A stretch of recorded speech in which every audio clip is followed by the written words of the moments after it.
Welcome back ناظرین، روحی at 10 میں آپ کو خوش آمدید کہتے ہیں اور بریک کے بعد ہمارے ساتھ گیسٹ موجود ہیں. آج ہمارے ساتھ اسلامی اسکالر موجود ہیں، وہ جی مفتی عمران یاسین ہدایتی صاحب. السلام علیکم. کیسے ہیں آپ؟ ٹھیک ٹھاک ہیں؟ الحمدللہ. ویلکم کرتے ہیں اپنے شو میں. اور جو آج ہمارا ٹاپک ہے وہ اپنے ناظرین کو بتا دیں کہ آج ہم امانت پہ بات کرنے جا رہے ہیں، اور امانت کے حوالے سے اسلامی تعلیمات کیا ہیں، اس کا مفہوم کیا ہے، اس کی اہمیت کیا ہے، جو ایماندار ہوتے ہیں ان کی جزا کے حوالے سے بھی جانیں گے، اور اس کے ساتھ ساتھ جو ایماندار نہیں ہوتے، جو خیانت کرتے ہیں، اس کے حوالے سے بھی اسلامی تعلیمات جو ہے وہ جانیں گے. اور سب سے پہلے تو امانت کے حوالے سے سب سے پہلے بات جو ہے نا اس کی اہمیت پہ بات کر لیتے ہیں.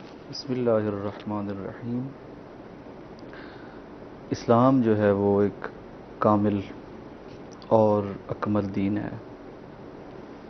اسلام خواہ معاملات ہوں خواہ احکامات ہوں، اسلام نے کوئی ایسا گوشہ جس کی انسانیت کو ضرورت ہو اس کو ایسے نہیں چھوڑا جیسا کہ عام لوگ پہ چیزوں کو چھوڑ دیا جاتا ہے.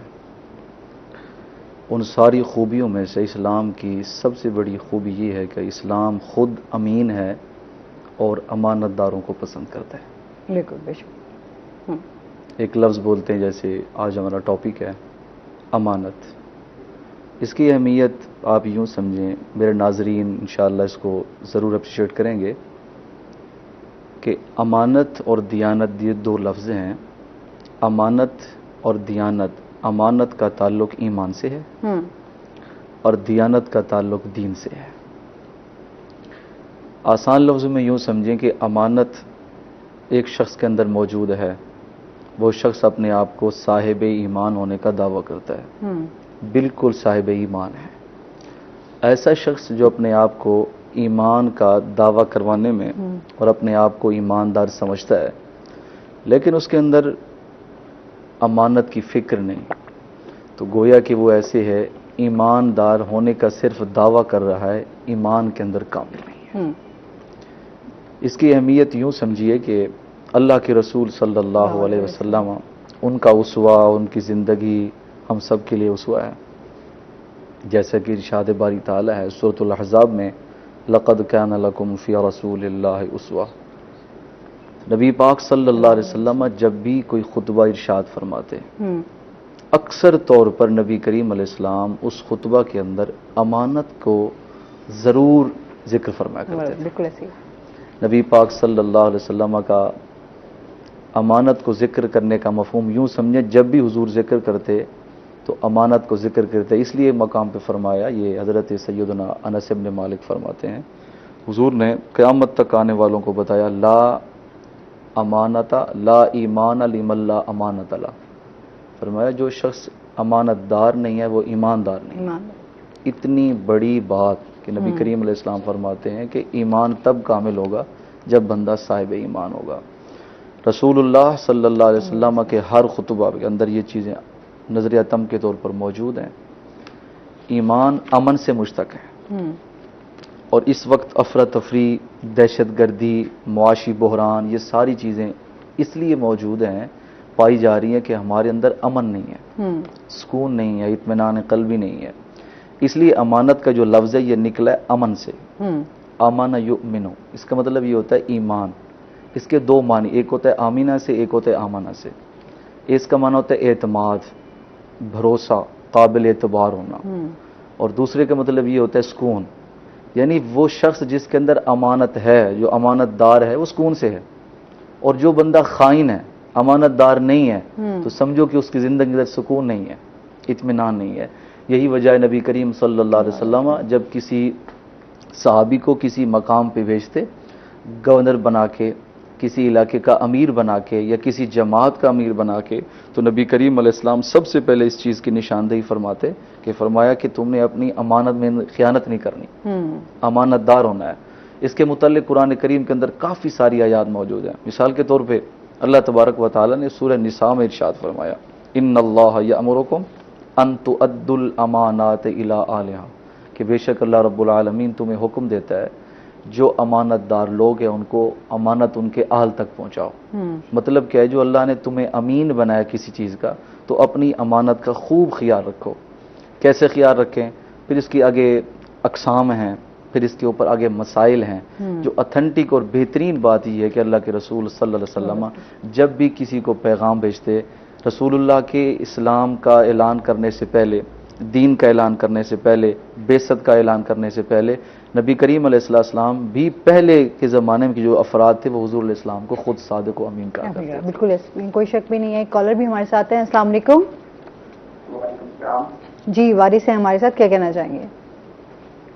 میرا سوال یہ ہے اس حساب سے کہ اگر ہم امانت میں خیانت کرتے ہیں، کسی کی امانت ہم مطلب لے لیتے ہیں پھر اس کو واپس نہیں کرتے، تو ہمارے لیے اس کی کیا سزا ہوگی؟ ہمیں اسلام میں ہمارے لیے کیا سزا ہے اس کی؟ ٹھیک ہے، بہت شکریہ. جی بھائی نے بہت اچھا سوال کیا. امانت جو ہے اس کا حکم مکمل کرنا ضروری ہے. جو شخص امانت کے اندر خیانت کرتا ہے اللہ کا اور اللہ کے رسول دونوں کا دشمن ہے. اس کے اندر واضح آیت موجود ہے قرآن پاک میں، سورہ انفال میں، غالباً آیت نمبر 27 ہے یا 26 ہے. ارشاد ہوتا ہے کہ یا ایھا الذین آمنوا لا تخونوا اللہ والرسول وتخونوا اماناتکم. اے ایمان والو، اللہ کے ساتھ بھی خیانت نہ کرو اور اس کے رسول کے ساتھ بھی خیانت نہ کرو. تو آپ اندازہ لگا لیں جو اللہ اور اس کے رسول کے ساتھ خیانت کرتا ہے تو پھر معاشرے کے اندر اس کا کیا مقام ہے. دوسرے نمبر پہ دنیا کا سب سے بدترین انسان ہے وہ جو اللہ اور اس کے رسول کے ساتھ خیانت کرتا ہے اور دنیا کے اندر اس کی کیا حیثیت ہوگی؟ معاشرے کے لیے وہ ایک ناسور کی حیثیت رکھتا ہے. وہ ایسا شخص ہے گویا کہ زندہ ہو کے مردہ ہے. اس کی کیفیت ایسی ہے کہ چلتا پھرتا مردہ ہے. ایک مقام پہ نبی کریم علیہ السلام نے حضرت ابوبکر صدیق سے فرمایا تھا کہ 3 شخص ایسے جنت میں نہیں جائیں گے، ان میں سے تیسرا یہی شخص ہے جو امانت کے اندر خیانت کرتا ہے. تو اس لیے بھائی نے بہت اچھا سوال کیا. اور خیانت کس کس مقام پہ ہوتی ہے اس کے الگ الگ چیپٹر ہیں پورے مکمل کے. عہدے کا الگ حکم ہے، عالم دین ہے اس کا الگ حکم ہے، اس طرح کی بزنس مین ہے اس کا الگ حکم ہے. اسی طرح اگر کوئی شخص صاحب اولاد ہے تو اس کے لیے الگ حکم ہے. یعنی صاحب اولاد ہے تو اس کی خیانت کیا ہوگی؟ ایک بندہ عہدے پہ براجمان ہے اس کی خیانت کیا ہوگی؟ اسی طرح ایک عالم دین ہے، اس نے دین کا پیغام نہیں پہنچایا تو وہ کس طرح خائن ہے. یہ ساری تفصیل موجود ہے. وہی نا، اسلام میں ہر چیز جو ہے وہ واضح کر دی گئی ہے. پھر اگر ہم کسی بھی پہلو کو اٹھا کر دیکھ لیں تو اس میں ہر چیز جو ہے وہ کیٹیگرائز کیا گیا ہے اس کو کہ کب کہاں کیا، جس طرح آپ نے مقام کی ذکر کی کہ ہر جگہ کی ہر چیز کے بارے میں جو ہے وہ بڑا کلیئرلی بالکل آپ کو بتایا گیا. اسلام جو ہے نا جی، اللہ کے فضل سے اسلام ایسا دین ہے. یہی جو وجہ ہے کہ اسلام الاسلام یعلو ولا یعلی، کہ اسلام دبنے کے لیے نہیں آیا. اسلام پہلے سے بھی بلند تھا، آج بھی بلند ہے، انشاءاللہ بلند ہی رہے گا. کیوں؟ بلند وہی چیز ہو جس کے اندر خوبیاں ہوں. خامیاں ہوئی نا تو ہو اسلام، پھر خامی یہ ہو نہیں سکتا. رسول اللہ صلی اللہ علیہ وسلم نے حقوق کے متعلق، رسول اللہ نے امانت، یہ چھوٹا سا لفظ نہیں ہے، اس کے پیچھے ایک پوری اسٹڈی ہے. یوں سمجھے پوری یونیورسٹی ہے، اس کے اندر ایک پوری یونیورسٹی ہے. اس کے آگے پیچھے معاملات ہیں، ساری چیزیں. نبی پاک صلی اللہ تعالی علیہ وآلہ وسلم کی زندگی مبارکہ میں آپ دیکھیں تو رسول اللہ کے دور مبارک میں بھی اور رسول اللہ نے جو افراد تیار کیے ہیں ان کو بھی اگر آپ دیکھیں، حضرت سیدنا عمر فاروق رضی اللہ تعالیٰ عنہ کا دور مبارک تھا تو ایران فتح ہوا. تو آپ جانتے ہیں کہ اس دور میں کیا مالی کیفیت کیا ہوتی تھی، انسان کی جو بزنس کے معاملات تھے کیا ہوتے تھے، تجارت کے معاملات کیا ہوتے تھے. نبی پاک صلی اللہ علیہ وسلم کے حضرت عمر فاروق رضی اللہ تعالیٰ عنہ نے ایران فتح کرایا اور وہاں جو امیر تھے، سپہ سالار تھے، حضرت سعد بن نبی وقاص رضی اللہ تعالیٰ عنہ. یہ بڑے کمال کے صحابی ہیں. انہوں نے نا ایک شخص کو بھیجا 4 چیزیں دے کے، کسرا کے جو بادشاہ تھا اس کی، ان میں سے ایک تلوار تھی جو سونے کی بنی ہوئی تھی اور کسرا کے کنگن بھی تھے. 4 چیزیں تھیں کہ فرمایا جاؤ گھوڑے پہ بیٹھ جاؤ اور حضرت سیدنا فاروق اعظم کی بارگاہ میں جاؤ اور انہیں بتاؤ کہ اللہ نے اسلام کو فتح عطا فرمائی ہے. جو پوائنٹ میں نے آپ کو پیش کرنا ہے آپ کو وہ سنیں جی. حضرت عمر فاروق رضی اللہ تعالیٰ عنہ ان کو بھیج کے پھر اللہ کی بارگاہ میں سر بصورت یا اللہ میں نے اسلام کے لیے بندے بھیج دیے ہیں، اب تیرا کام ہے. تو حضرت فاروق اعظم باہر مدینہ شریف کے باہر بیٹھ گئے اور انتظار کرتے تھے کب خوشخبری آئے گی.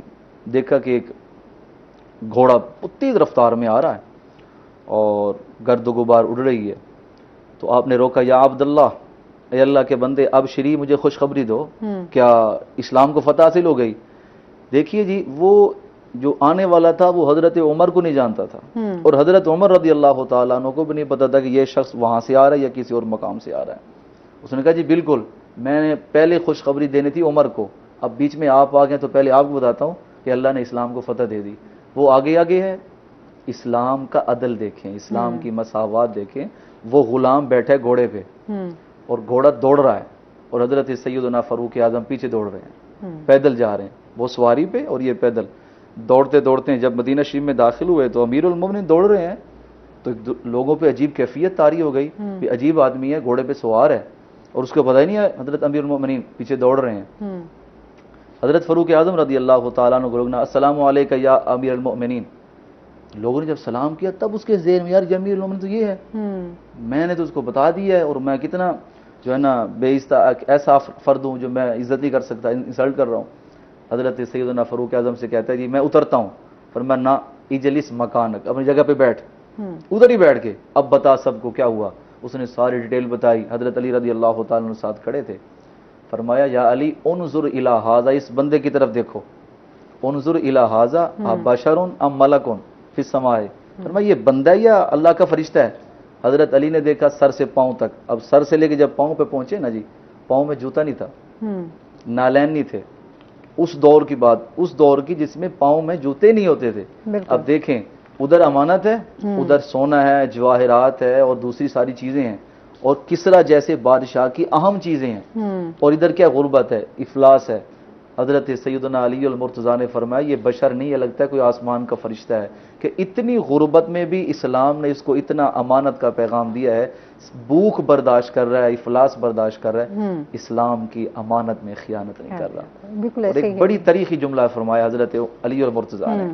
حضرت علی عمر نے فرمایا کہ حضرت علی یہ کیا ہو گیا, ایسا معاملہ بھی ہو سکتا ہے؟ حضرت علی نے بڑا پیارا جواب دیا. فرمایا جب تک آپ جیسے حاکم ہوں گے نا تو رعایا کبھی امانت میں خیانت نہیں کرے گی. بالکل ایسے ہی ہے, اور یہ بڑا عمل دخل ہوتا ہے حکمرانوں کا بھی, حاکم کا, حکمران کا بڑا عمل دخل ہوتا ہے. حاکم جو ہوتا ہے اس کے تحت رعایا ہوتی ہے, ٹھیک ہے جی. رعایا حاکم کے بغیر نہیں چلتی. رعایا جو ہوتی ہے جیسا حاکم ہوتا ہے ویسے رعایا ہوتی ہے. بالکل ایسے ہی ہے. اچھا, جس طرح ہم امانت کے حوالے سے بات کر رہے تھے, ابھی جس طرح ہم جس معاشرے میں ہم رہ رہے ہیں, اگر ہم بات کریں اسلام میں تو بہت ساری چیزیں واضح ہمیں بتا دی گئی ہیں. ابھی آپ کیا سمجھتے ہیں ہم اور امانت, اس کے حوالے سے ذرا اس کے اوپر روشنی ڈالیں. دیکھیے جی, اسلام جو ہے جی وہ صرف محدود مدت کے لیے نہیں ہے, اور اسلام کے جو احکامات ہیں, جو تعلیمات ہیں اور ان کے جو ارشادات ہیں, وہ صرف محدود صرف مدینہ شریف, صرف مکہ والوں کے لیے نہیں ہے. قرآن ایک عالمگیر کتاب ہے, اور رسول اللہ صلی اللہ علیہ وسلم ایک عالمگیر نبی ہیں, خاتم النبیین صلی اللہ علیہ وسلم. ان کے بعد نبوت کا دروازہ بند ہو گیا ہے. بالکل جس طرح نبوت کا دروازہ بند ہو گیا, اس طرح دوسری امت نے بھی نہیں آنا, تو تعلیمات تو وہی رہیں گی, لیکن ہمیں ضرورت ہے کہ ہم ان تعلیمات کو فالو کریں. بالکل. ایک کالر بھی ہے ہمارے ساتھ. السلام علیکم. جی السلام علیکم. وعلیکم السلام. رافیہ ہیں ہمارے ساتھ, کیا کہنا چاہیں گے؟ جی جی رافیہ, کیسی ہیں آپ؟ میں ٹھیک ہوں الحمدللہ. یہ سوال کرنا تھا کہ جب نبی پاک صلی اللہ علیہ وسلم معراج پر گئے تھے تو حضرت جبرائیل السلام ان کے ساتھ تھے, تو سنا کہ وہ جو دروازے ہیں وہ اتنے شفاف ہیں کہ سب کچھ نظر آتا ہے, آگے سے جو بھی وہ سب نظر آتے ہیں.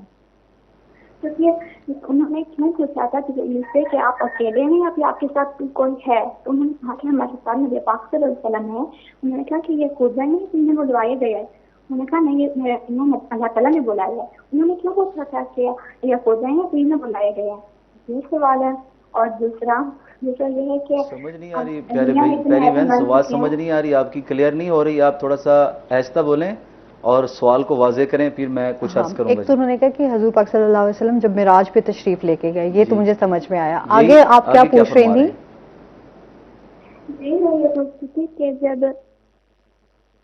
جب وہ معراج پہ گئے تو انہوں نے حضرت جبرائیل علیہ السلام کے ساتھ جب گئے تو فرشتوں نے یہ کیوں پوچھا تھا کہ آپ جبرائیل سے کہ آپ اکیلے ہیں یا کوئی آپ کے ساتھ ہے؟ انہوں نے کہا کہ نبی پاک صلی اللہ علیہ وسلم میرے ساتھ ہیں.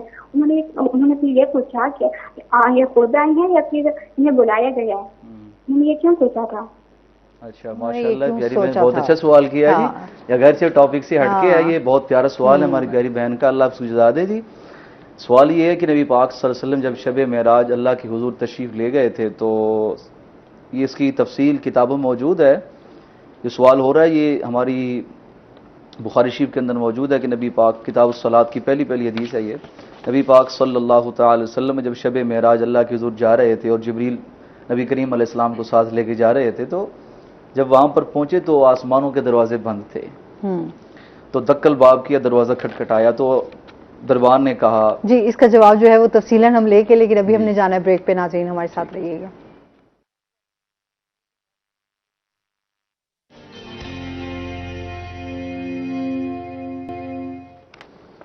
ویلکم بیک ناظرین، روہی ایئر 10 میں آپ کو خوش آمدید کہتے ہیں۔ جی جواب جی میں عرض کر رہا تھا، ہماری بہن نے بہت اچھا سوال کیا، میں اس کی حوصلہ افزائی کرتا ہوں۔ میری بہن نے بہت پیارا سوال کیا۔ نبی پاک صلی اللہ علیہ وسلم کا شب معراج جانا اس بات کی دلیل تھا کہ حضور علیہ السلام کو اللہ نے معراج کروانی تھی، اور نبی کریم علیہ السلام کو ساتھ لے کے جانے میں حضرت جبریل علیہ السلام تھے، تو یہ بھی نبی کریم علیہ السلام کا اعزاز تھا۔ پھر مختلف مقامات سے پہلے بیت اللہ شریف، پھر بیت اللہ سے مسجد اقصی شریف، پھر دیگر مقامات پہ نوافل پڑھے گئے۔ حضور علیہ السلام جب لامکان کی طرف تشریف لے گئے، یعنی زمین سے عروج کی طرف تشریف لے گئے، تو پہلا مقام جو ہے وہ یہی تھا، جیسے ہماری بہن نے سوال کیا کہ نبی پاک صلی اللہ علیہ وسلم کو روکا کیوں گیا تھا، کہ جبریل علیہ السلام کیوں روکا گیا تھا کہ آپ اکیلے آئے ہو یا آپ کے ساتھ کوئی ہے۔ اصل میں یہاں مفتی احمد یار خان نعیمی رحمۃ اللہ علیہ ایک بہت بڑے رائٹر ہیں، بڑی پیاری اور گفتگو کرتے ہیں، وہ لکھتے ہیں بڑی پیاری بات۔ وہ فرماتے ہیں کہ رسول اللہ صلی اللہ علیہ وسلم کو جبریل جو ساتھ لے کر جا رہے، رب نے بھیجا تھا کہ اب جاؤ، فرشتوں کے ساتھ جاؤ، حضور علیہ السلام کو تیار کر کے میرے حضور حاضر کرو۔ اب جب وہ سرکار کو لے کے جا رہے تھے تو فرشتوں کو حکم تھا کہ اگر بالفرض اگر جبریل اکیلا آئے تو آنے نہیں دینا، پہلے جب آئے جب جائے کوئی رکاوٹ نہیں ہے۔ لیکن آج کی شب سرکار جبریل علیہ السلام کو بھی بغیر سرکار کے آنے کی اجازت نہیں ہے، اس لیے بار بار پوچھا جا رہا تھا کہ آپ اکیلے ہیں یا آپ کے ساتھ بھی گئے، مم معک، آپ کے ساتھ بھی کوئی ہے؟ تو حضرت جبریل علیہ السلام نے ارشاد فرمایا تھا ہاں نبی رحمت میرے ساتھ ہیں، لہذا دروازہ کھول دیجئے۔ یہ تو نبی کریم علیہ السلام کی عظمت کا اظہار تھا، اسی وجہ سے نبی کریم علیہ السلام اور حضرت جبریل علیہ السلام کے دروازوں کو بند کیا گیا تھا۔ یہ تو میرے خیال میں اب تفصیلاً جواب بھی مل گیا ہوگا، بالکل ایسے ہی ہے۔ اچھا، جس طرح ہم واپس اپنے ٹاپک کی طرف بھی آ جاتے ہیں کہ امانت کے حوالے سے ہماری بات ہو رہی تھی کہ ہم یہاں پر جو ہے ہم اپنا کس طرح جو امانت میں کتنی خیانت کر رہے ہیں، اور بہت زیادہ ہی کر رہے ہیں، خیر امانت کا تو پاس بڑا کم ہی رکھتے ہیں۔ اچھا کال بھی لے لیتے ہیں۔ السلام علیکم۔ وعلیکم السلام۔ جی کون ہے ہمارے ساتھ؟ جی اپنا نام بتائیے گا۔ میرا نام محمد تصویر۔ جی کیا کہنا چاہیں گے؟ سوال یہ ہے کہ ہم مفتی صاحب سے یہ پوچھنا تھا، ہم جو ہے نا امانت کا حق کیسے ادا کر سکتے ہیں، اس کے اوپر تھوڑی سی وضاحت کر دیں۔ ٹھیک ہے جی، بہت شکریہ کال کرنے کا۔ جی بہت اچھا سوال ہے جی ہمارے پیارے بھائی کا، اللہ پاک سلامت رکھے۔ جی امانت کا حق کیسے ادا کریں؟ امانت تو حق ادا کرنے سے پہلے ضروری ہے کہ پہلے یہ دیکھا جائے کہ اس کا امانت کہاں تک ہے، کس چیز کی امانت ہے۔ ابھی میں نے آپ کی خدمت میں مجملاً اجمالاً عرض کیا تھا، تفصیل نبی آگے عرض کروں گا انشاءاللہ، کہ امانت کی بہت ساری اقسام ہیں، بالکل ایسے ہی ہے، ڈیٹیل ہیں اس کی کافی ساری۔ ابتداً دو چیزیں ہیں، ایک وہ امانتیں جن کا تعلق حقوق اللہ سے ہے، اور دوسری وہ امانات ہیں جن کا تعلق حقوق العباد سے ہے۔ میں سادے لفظوں میں یوں کہوں کہ حقوق اللہ سے مراد، امانت سے مراد یہ ہے کہ اللہ تبارک و تعالیٰ کے محرمات کو حرام سمجھنا اور مکروہات کو مکروہ سمجھنا، یہ اللہ تبارک و تعالیٰ کی امانت ہے۔ اور مخلوق کے خدا سے تعلق رکھنے والی چیزیں ہیں، اس کے اندر اولاد ہے، اس کے اندر مال ہیں، اس کے اندر اپنا اسٹڈی ہے، اس کے اندر معاشرتی معاملات ہیں، یہ ساری چیزیں ہیں۔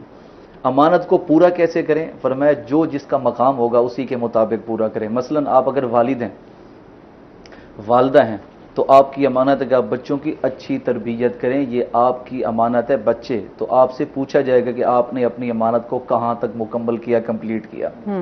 تو لہذا جب بچوں کی تربیت اچھی ہوگی تو آپ کی گویا کہ امانت کو مکمل کر رہے ہیں۔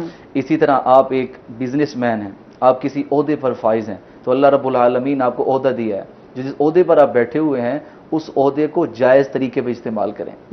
نبی پاک صلی اللہ علیہ وسلم کے حضرت عمر کے دور مبارک میں آپ نے ایک شخص کو گورنر مقرر کیا۔ جب وہ گورنر لگے علاقے کے تو وہاں کچھ لوگوں نے آپ کو تحفے اور تحائف پیش کیے، گفٹ پیش کیے، تو وہ واپس پلٹ کے آئے تو کہنے لگے جی یہ آپ کا مال ہے اور یہ میرا مال ہے۔ آپ نے فرمایا یہ کیا ہوا؟ کہا یہ میرا مال ہے, یہ مجھے لوگوں نے گفٹس دیے ہیں. حضرت عمر فاروق رضی اللہ تعالیٰ عنہ جلال میں ہے, فرمایا یہ تجھے کہاں سے مل گئے؟ آپ ممبر پہ کھڑے ہو گئے, فرمایا جو تمہیں مال و اسباب ملا ہے یہ عہدے کی وجہ سے ملا ہے, لہذا تم نے امانت کے اندر خیانت کی ہے. ایک کالر بھی ہمارے ساتھ ہیں. السلام علیکم. السلام علیکم. جی میں نا پورنیہ سے بول رہی ہوں. جی بولیں. راہیلہ ہیں. جی بات کریں. راہیلہ یاسمین. ٹی وی کا والیوم بند کر دیں تاکہ بات کر سکیں گی نا آپ ایزیلی.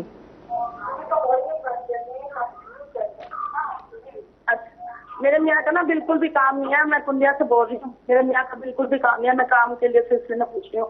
میرے کو ایسا عمل بتائیں, کوئی وظیفہ بتائیں تاکہ میری پریشانی دور ہو جائے. ٹھیک ہے جی, بہت شکریہ کال کرنے کا. جی یہ ہماری بہن کا اچھا سوال ہے اور گفتگو سے محسوس ہو رہا تھا کافی پریشان ہے. اللہ تبارک و تعالیٰ ان کے رزق میں آسانیاں پیدا کرے. آمین. سورہ تحریم کی آیت نمبر 5 کی آیت پڑھیں, وَيَرْزُقْهُ مِنْ حَيْثُ لَا يَحْتَسِبُ وَمَن يَتَوَكَّلْ عَلَى اللَّهِ فَهُوَ حَسْبُهُ. ان آیات کو کثرت کے ساتھ پڑھیں, انشاءاللہ اللہ پاک آسانی پیدا فرما دے. بالکل جی ہم واپس اس کی طرف میں آتے ہیں. امانت کی اقسام کے حوالے سے اور حقوق العباد سے بات. امانت کی مختلف اقسام ہیں. جیسے بھائی نے سوال کیا تھا کہ امانت کو اس کو مکمل کیسے کریں, اس کا حق کیسے دیں. جو جس عہدے پر فائز ہے اپنے عہدے کے ساتھ وفا کرے, اس کے ساتھ ناجائز معاملات طے نہ کرے. اسی طرح آپ دیکھ لیتے ہیں ہمارے معاشرے کے اندر اسی چیز کی کمی کی وجہ سے پورے معاشرے کا بگاڑ ہے. اگر اللہ نے مجھے ایک مسجد دی ہے, مدرسہ دیا ہے, تو میں مسجد اور مدرسے کا صحیح طریقے پہ اس امانت کے اندر جو ہے نا میں دیانت داری کے ساتھ کام نہیں کر رہا. اگر اللہ نے کسی اور کو اسکول کا انچارج بنایا, یونیورسٹی کا انچارج بنایا ہے, دوسرے اور جو ادارے جات ہیں ان کے معاملات کے اندر ہیں, اگر بندہ کسی سیٹ پہ بیٹھا ہے, اگر اس کو اسی سیٹ کے معاملات کو صحیح طریقے پہ چلائے, تو میں نہیں سمجھتا کہ اسلام کے اس عظیم صفت کی وجہ سے ہمارا پاکستان جو ہے ایسے معاشی بحران کی طرف چلا جائے. وجہ یہ ہے کہ جو جہاں بیٹھا ہوا ہے وہ اپنی من مرضی کر رہا ہے, کوئی امانت نہیں, کوئی خیال. آپ جب جیسے ابھی الیکشن آنے والے ہیں تو کیا کہا جائے گا جی ووٹ ایک امانت ہے, یہی کہتے ہیں نا جی ووٹ ایک امانت ہے. بھی امانت تو دے رہے ہو تو کم از کم دیکھو تو صحیح, اس کو تو تھوڑا سا استعمال کرو, کس کو دے رہے ہو. ہم جب ووٹ دیتے ہیں وہ امانت کے طور پر دیتے ہیں, تو کم از کم دینے سے پہلے سوچے تو صحیح. اب اس امانت کا خیال کیسے رکھنا ہے اس پہ بات کرتے ہیں, اور اس کے ساتھ ہی ناظرین ابھی ہم جائیں گے بریک پہ, ہمارے ساتھ رہیے گا.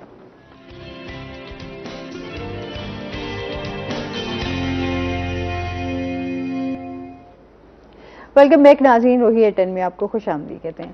اچھا, جس طرح ہم امانت کی بات کر رہے تھے, اب جس طرح آپ نے امانت کی کافی ساری اقسام بھی بتائیں, اگر ہم اس پہ دیکھیں تو ہم تو بہت ساری خیانت کرتے ہیں. اگر کوئی ہمارے پاس اپنی امانت کوئی چیز رکھ کے جاتا ہے تو سب سے پہلے جو مائنڈ میں خیال آتا ہے, ہم یہ کوئی کچھ کوشش کر کے ہم یہ کہتے ہیں یار اچھا ابھی کر لیتے ہیں, پھر بعد میں جب ہوگا ٹائم تو اس ٹائم ان کی امانت جو ہے واپس کر دیں گے. یا کچھ لوگ تو بالکل امانت واپس کرنا بھی جو ہے وہ گوارا نہیں کرتے. اچھا, اسی طرح آپ کی بات کی امانت ہوتی ہے کہ اگر آپ کسی کے ساتھ کوئی بات شیئر کر رہے ہیں تو یہی ہوتا ہے کہ یار یہ بات آپ کے پاس امانت ہے تو اسے اپنے تک ہی محدود رکھنا. لیکن ہمارے ہاں یہ سلسلہ تھوڑا الٹ ہے. وہ جب تک 6 بندوں کو اور 100 بندوں کے تک وہ بات نہیں نہ پہنچے گی, وہ سکون نہیں آئے گا. جی میں ابھی عرض کر رہا تھا نا جی, امانت کی بہت ساری قسمیں ہیں, ان میں سے ایک یہ بھی قسم ہے راز کی بات. نبی پاک صلی اللہ تعالی علیہ وسلم آخری ایام تھے نبی کریم علیہ السلام کے, تو آپ نے اپنی صاحبزادی, اپنی بیٹی سیدہ کائنات رضی اللہ تعالی عنہا کو بلایا اور آپ کے کان مبارک میں سرگوشی فرمائی. پہلے وہ رونے لگ گئی, پھر سرکار نے سرگوشی فرمائی, پھر وہ مسکرانے لگ گئی. سیدہ رضی اللہ تعالیٰ عنہ پلٹ آئیں تو ازواج مطہرات ام المؤمنین جناب سیدہ عائشہ فرماتی ہم ساری بیٹھی ہوئی تھی, تو میں نے کہا کہ فاطمہ بتاؤ سرکار نے کیا کہا ہے. تو سیدہ کائنات نے بڑا پیارا جملہ فرمایا, میں حضور کے راز کو فاش نہیں کرنا چاہتی. وقت گزر گیا, حضور علیہ السلام اس دنیا سے چلے گئے. جب ظہری وصال ہو گیا تو سیدہ کائنات سے پھر پوچھا جناب سیدہ عائشہ رضی اللہ تعالیٰ عنہ نے, فاطمہ اب تو بتاؤ اس وقت سرکار نے کیا کہا تھا. تو سیدہ کائنات نے فرمایا پہلے نبی کریم علیہ السلام نے فرمایا تھا فاطمہ چند لمحوں کے بعد میں اس دنیا سے چلا جاؤں گا. تو تو والد گرامی شفقت بدری کی وجہ سے دکھ ہوا تو میں رونے لگ گئی۔ متصل بعد نبی کریم علیہ السلام نے فرمایا تو اس بات پہ راضی نہیں ہوتی کہ ان سب عورتوں میں سے سب سے پہلے تو مجھے ملے گی، اور تجھے میں نے پوری جہان کی عورتوں کا سردار بنایا، کیا تو اس بات پہ راضی نہیں ہے؟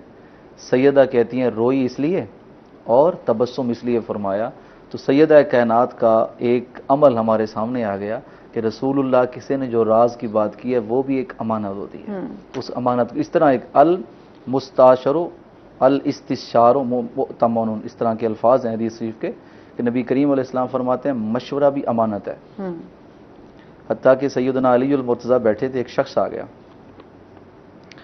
آپ سے عرض کرنے لگے جی میں نے آپ سے مشورہ لینا ہے۔ اب مشورہ کیا لینا ہے جی؟ آپ کے بیٹے حسن اور حسین رضی اللہ تعالیٰ عنہما اور ایک آپ کے تیسرے بیٹے جعفر بن علی رضی اللہ تعالیٰ عنہ، ان 3 بیٹوں نے میری بیٹی کے ساتھ نکاح کا پیغام بھجوایا ہے۔ اب آپ مجھے بتائیں کہ آپ کے بیٹوں میں سے کون ہے جن کے ساتھ میں اپنی بیٹی کا نکاح کروں؟ حضرت علی رضی اللہ تعالیٰ نے تیسرے بیٹے یعنی حضرت جعفر بن علی کے بارے میں کہا ان سے نکاح کر لو، اپنی بیٹی کا نکاح کر لو۔ نکاح ہو گیا۔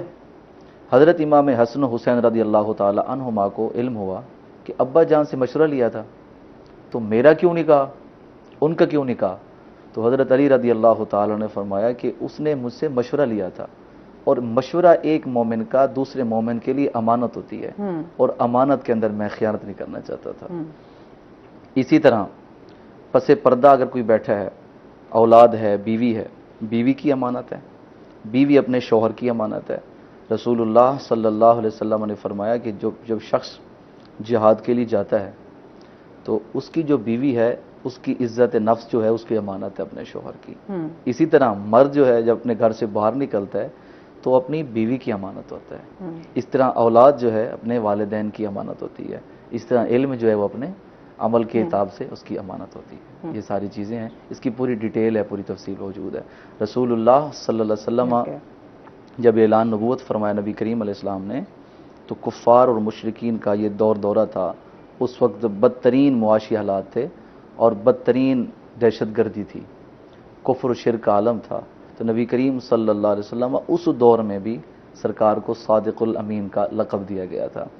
مکہ کے جو لوگ تھے وہ اپنی امانات کو رسول اللہ کی بارگاہ میں پیش کرتے تھے، یعنی اسلام نہیں لائے تھے، سرکار کو صادق و امین کہتے تھے۔ اب ایک جملہ میں کہنے لگا ہوں کہ نبی کریم صلی اللہ علیہ وسلم کو جب ہجرت کا حکم ہوا کہ اے رسول آپ ہجرت کریں، اس شہر کو چھوڑ کر اس شہر میں تشریف لے جائیں، سورہ یاسین کی پہلی جو آیات ہیں اس کے متعلق نازل ہوئی تھی۔ نبی کریم علیہ السلام جب وہاں سے جا رہے تھے تو سرکار نے فرمایا علی بن ابی طالب کو بلائیں، اور میرے بستر پہ سرکار نے اپنے بستر پہ سلایا اور فرمایا کہ ان امانتوں کو ان کے حوالے کر دینا۔ تو یہاں ایک بہت پیارا جملہ لکھا ہے کہ سرکار کریم علیہ السلام کو اپنی جان کی پرواہ نہیں تھی، امانت کی پرواہ تھی۔ تو اس یہ نقطہ ہمیں سمجھ آتا ہے کہ امانت کی اتنی بڑی اہمیت ہے کہ سید عالم صلی اللہ علیہ وسلم حالانکہ ہجرت کر رہے تھے اور نبی سے کون پوچھ سکتا ہے، ان کو فکر تھی کہ جن لوگوں کی امانتیں میرے پاس ہیں ان کو واپس۔ یہ دیکھیں نبی کریم علیہ السلام حضرت ابو سفیان تھے رضی اللہ تعالیٰ عنہ جو بعد میں اسلام لائے، نبی کریم علیہ السلام کے سسرے مبارک تھے۔ آپ کی بیٹی نبی کریم علیہ السلام کی زوجہ بنی، ہماری ماں بنی ام حبیبہ رضی اللہ تعالیٰ عنہ، ان کا اسم گرامی تھا۔ حضرت ابو سفیان جب اچھا یہ واقعہ کیونکہ ذرا تفصیلاً ہو جائے گا، ہمارے پاس ٹائم بہت کم ہے۔ بہت شکریہ، آپ نے بہت ڈیٹیل میں امانت پہ جو ہے وہ روشنی ڈالی، اور یقیناً ہم سب کا فرض بھی بنتا ہے کہ بہت ساری جو اسلام کی ہماری تعلیمات ہیں ان کو فالو کریں تاکہ زندگی ہماری جو ہے وہ آسان ہو سکے۔ بہت شکریہ آپ کا، آپ کا بھی شکریہ ذیشان، آپ ہمارے ساتھ رہے، اور آپ دونوں گیسٹ کا شکریہ۔ اس کے ساتھ ہی ناظرین آج کا شو یہیں پر ختم ہوا۔ اپنا بہت سارا خیال رکھیے گا، دعاؤں میں یاد رکھیے گا، انشاءاللہ زندگی نے ساتھ دیا تو صبح آپ سے پھر ملاقات ہوگی۔ اللہ حافظ۔